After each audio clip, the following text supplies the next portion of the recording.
राधे राधे। मैं पंडित देवेंद्र शुक्ला आपका आपके चैनल श्री अष्टो ज्ञान मार्ग में आपका खूब स्वागत करता हूं।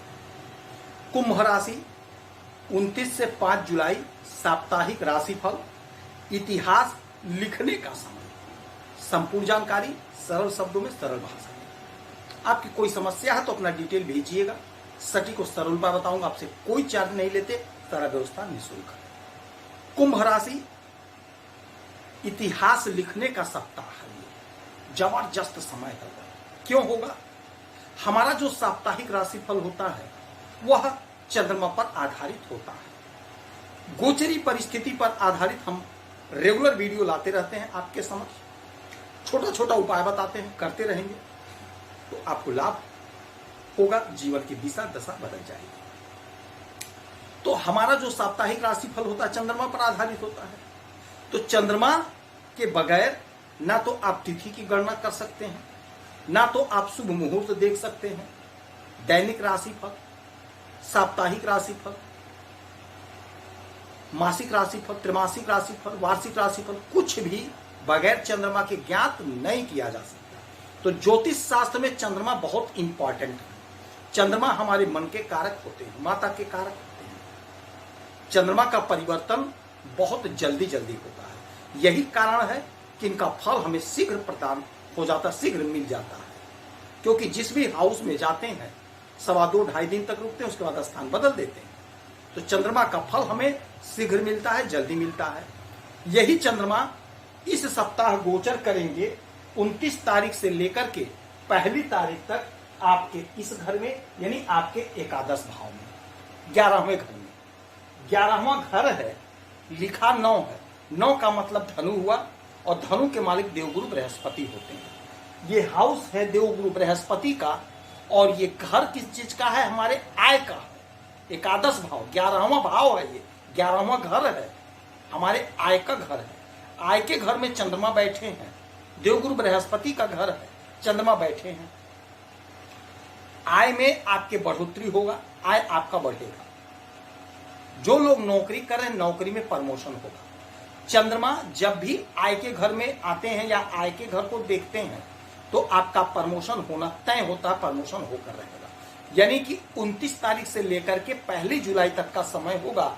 आप कोशिश करके, प्रयास करके अपने प्रमोशन को कर लीजिएगा, क्योंकि प्रमोशन होने का प्रबल योग बन गया, चांस बन गया है। ऐसा ही योग बनता है तो जातक को नौकर चाकर, गाड़ी बंगला मोटर मिलता है। हो सकता है आपका कहीं नौकरी लग जाए, हो सकता है आपका बड़े पोस्ट पे ट्रांसफर हो जाए, आपका इंक्रीमेंट बढ़ जाए, आपकी सैलरी बढ़े, जो आपका काम पेंडिंग है आपका हो जाए। ऐसा समय जबरदस्त, ऐसा समय बार बार नहीं आता है। ऐसी स्थिति में ही जातक का प्रमोशन होता है। तो आपकी प्रमोशन का प्रबल योग, प्रबल चांस बना है। तो आप कोशिश करेंगे, प्रयास तो करना पड़ेगा, कोशिश तो करनी पड़ेगी। इसीलिए कहते हैं हमसे जुड़े रहेंगे तो आप अपडेट रहेंगे। आपको पता चल गया 29 से लेकर के 1 जुलाई तक आपको प्रयास करना है, यानी आज से कमर कस लीजिए। जो क्राइटेरिया है, क्राइटेरिया फॉलो करिए। यदि एग्जाम देना है, फॉर्म अप्लाई करना है, उच्च अधिकारी से बात करना, राजनेता से बात करना, जहां से जैसे होता होगा आपको पता होगा। आप कोशिश करिए, प्रयास करिए, क्योंकि योग प्रबल बना हुआ है, अच्छा योग बना है, आपका काम बन जाएगा। बिजनेस कर रहे हैं तो बिजनेस में लाभ होगा, बिजनेस में ग्रोथ होगा। चाहे आपका छोटा कारोबार है, चाहे आपका बड़ा कारोबार है, आपका बिजनेस आगे बढ़ेगा, तरक्की होगी, उन्नति होगी। अच्छा, एक बात और समझिएगा, 1 2 3 4 5 6 7 7वीं दृष्टि सूर्य देव की पड़ रही है। सूर्य की 7वीं दृष्टि। सूर्य पिता है, ग्रहों के राजा हैं। सूर्य सरकार है, सरकारी तंत्र है। सरकारी तंत्र से आपको लाभ मिलेगा, सरकारी योजना का आपको लाभ मिलेगा। यदि आप सरकारी नौकरी कर रहे हैं तो आपका प्रमोशन होगा। उच्च अधिकारी, अधीनस्थ कर्मचारी सभी आपकी सहायता करेंगे, सभी आपकी बात को सुनेंगे, समझेंगे। नौकरी लगने का प्रबल योग हो रहा है, सरकारी तंत्र से जुड़ने का मौका मिलेगा। कॉन्ट्रैक्ट पे मिल रहा है, ठेके पे मिल रहा है, संविदा पे मिल रहा है, किसी टाइप की नौकरी लग रही है जहां से आपका आय हो रहा है, आप जरूर पकड़ लीजिएगा। छोटा काम बड़ा नहीं होता है, कोई भी काम छोटा बड़ा नहीं होता है। आप काम कर लीजिए, आपका ग्रोथ होगा, आपकी तरक्की होगी, भविष्य में आपका फ्यूचर ब्राइट हो जाएगा। ये मैं गारंटी के साथ कह सकता हूं। अच्छा, यहां से 1 2 3 4 5 6 7 सातवीं दृष्टि पंचम भाव पे, तो आपके संतान का ग्रोथ, संतान की तरक्की, संतान की उन्नति होगी, प्रेम प्यार में इजाफा होगा, कॉम्पिटिटिव एग्जाम में लाभ मिलेगा।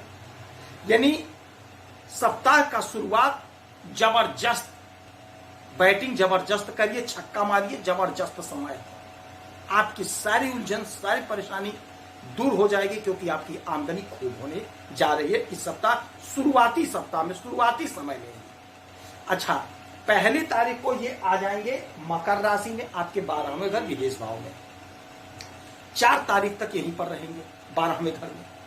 12वां घर विदेश का होता है, खर्च का होता है। जब भी चंद्रमा 12वें घर में गोचर करते हैं, आते हैं, तो आपको विदेश से लाभ दिलाते हैं, विदेश से लाभ होता है। तो जो लोग सोशल मीडिया से जुड़े हैं, फिल्मों से जुड़े हैं, आपका ग्रोथ, तरक्की, उन्नति होगी, आपका पैसा बढ़ेगा, आपकी सैलरी इंक्रीज होगी। विदेश में रहते हैं, नौकरी करते हैं, सैलरी इंक्रीज होगी। आयात निर्यात का धंधा करते हैं, क्योंकि समुद्र पार का जो भी बिजनेस है चंद्रमा देखते हैं, विदेश को चंद्रमा देखते हैं। तो नदी के पार, समुद्र के पार यदि आप बिजनेस कर रहे हैं, व्यापार कर रहे हैं, आयात निर्यात का काम कर रहे हैं, तो आप समझिएगा कि आपको लाभ होगा, 100% लाभ होगा। आयात निर्यात के धंधा में आपको लाभ होगा। विदेश जाना चाहते थे तो जाने का मार्ग प्रशस्त होगा, मार्ग खुलेगा। यहां से 1 2 3 4 5 6 आपके इस घर पे दृष्टि, 1 2 3 4 5 6 आपके इस घर पे दृष्टि, तो आपके शत्रु परास्त होंगे, क्योंकि 7वीं दृष्टि आपके 6ठे घर पे, तो शत्रु परास्त होंगे, शत्रु भयभीत हो जाएंगे। नौकरी का प्रबल योग है, गुरु का, बुध का, शुक्र का, इन लोगों की 7वीं दृष्टि आपके 12वें घर पे ही है, क्योंकि 6ठे घर पे बैठे हैं। तो 1 2 3 4 5 6 7, 7वीं दृष्टि बुध, गुरु, शुक्र की यहां पर। तो आपको विदेश से तो लाभ होना तय है। खर्च का घर है, खर्च करेंगे, लेकिन सूझबूझ से खर्च करेंगे, पैसे को इन्वेस्ट करेंगे, दान पुण्य करेंगे, मौज शौक पर भी पैसा खर्च करेंगे, कोई लग्जरी चीज खरीदेंगे, लग्जरी कार, लग्जरी मकान खरीदने का ऐसा प्रबल योग इस सप्ताह में बन रहा है। 4 तारीख को आ जाएंगे आपके लग्न पर, आपके शरीर पर, और पूरे सप्ताह रहेंगे। मन शांत होगा, मन का जो भटकाव था वह दूर होगा, समाप्त होगा, उलझन दूर होगी, मानसिक चिंता, तनाव समाप्त होगा, मन प्रसन्न होगा, मन आनंदित होगा। ओम नमः शिवाय मंत्र का सतत जाप करेंगे तो आपको लाभ होगा। किसी शिवालय में जाकर के 1 लोटा जल या दूध से, कच्चे दूध से अभिषेक करेंगे भोलेनाथ को, तो आपको लाभ होगा। आपकी कोई समस्या है, परेशानी, तो अपना डिटेल भेजिएगा, सटीक सरल उपाय बताऊंगा। आप खुश रहें, हैप्पी रहें, यही हनुमान से हमारी प्रार्थना है।